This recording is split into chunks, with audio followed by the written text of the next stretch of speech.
Hey guys, welcome back to Down on Movies. I am here to do an all-new Rank This with the release of Spider-Man Homecoming coming out this weekend.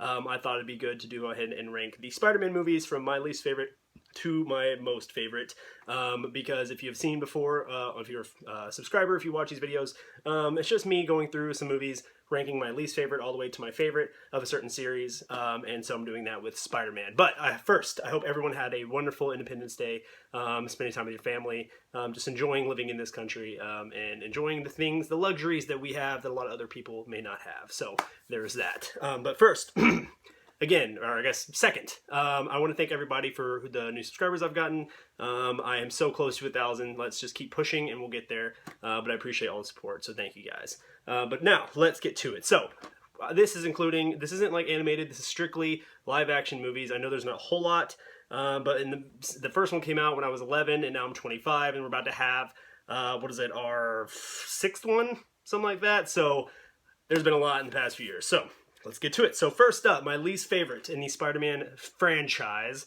is The Amazing Spider-Man 2. Now, this one, I know there's a lot of people that like, it's not the worst, it's not great, but clearly it was bad enough to, bad enough to make them redo it again.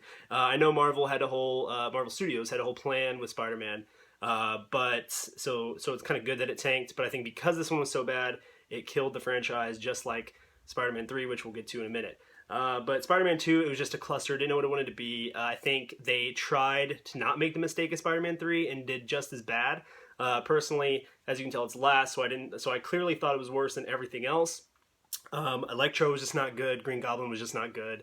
They tried to make the Gwen Stacy thing upsetting, which, again, her dying is upsetting.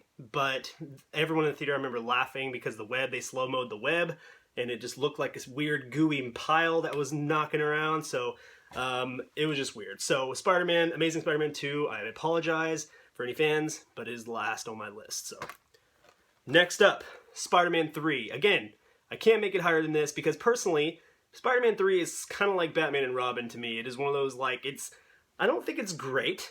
It's clearly not good. It killed the franchise, killed that franchise that with Tobey Maguire.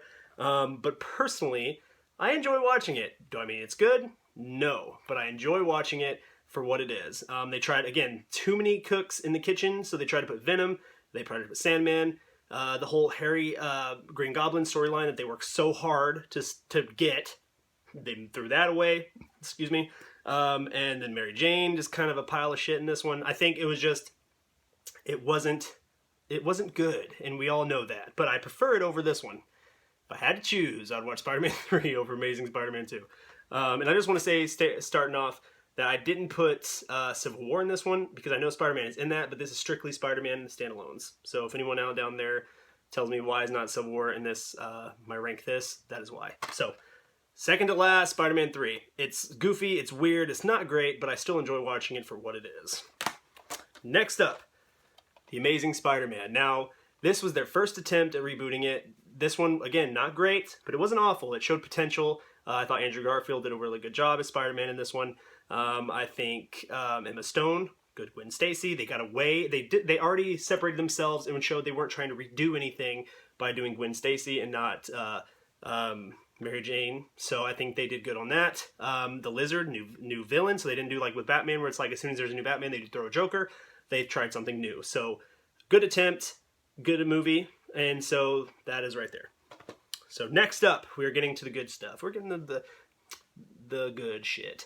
So next up is Spider-Man 1. The very first time we got to see a decent live-action Spider-Man, which I know there was another one back in the day, kind of a silly one that I have not seen, so there's that. But, so we have this one right here, Tobey Maguire's first attempt as Peter Parker. We had an amazing Green Goblin with, Willem Dafoe. Wow, my brain shut off. So Willem Dafoe, Green Goblin, you had James Franco as Harry Osborn, and what's-her-face is Mary Jane. Forgot it, my brain is shutting off. But this one was really enjoyable, and I think had this one not been good, there probably wouldn't have been a Spider-Man 2, and so I think this one was the better one to start us off. And just amazing, amazing music. The score in it is great. Danny Elfman did a wonderful job. And so I didn't want to put this first because I think everyone can agree that number one, Spider-Man 2. One of the best superhero movies, one of the best films I've ever seen. Tobey Maguire did really great. It's funny. It's makes you want to stand on the edge of your seat, or stand on the edge of your seat. That's the saying. Sit on the edge of your seat. Something, I don't know. And Doc Ock, I think Alfred Molina did a wonderful job. And this one, and James Franco did a really good job, because it sets up the whole, he's still pissed about Spider-Man killing his dad, but he's still trying to be friends with Tobey Maguire. I think just overall this movie is just so good. And it's still one of those that it still holds up. You watch it today and you're just as intense, and you still just have such a good time watching it. And so Spider-Man 2 is ranked number 1. So thank you guys so much for watching my Rank This. I hope everyone is excited for Spider-Man Homecoming. Go check it out this weekend, and let's see where it lands in history. Let's hope that it doesn't turd along. I've heard some good reviews so far, but I'm excited to see it. So thank you guys. Make sure you give this video a thumbs up. Hit that subscribe button in the comment section down below. Let me know your favorite Spider-Man. There we go again, and we will see you in the next video. Take it easy, guys.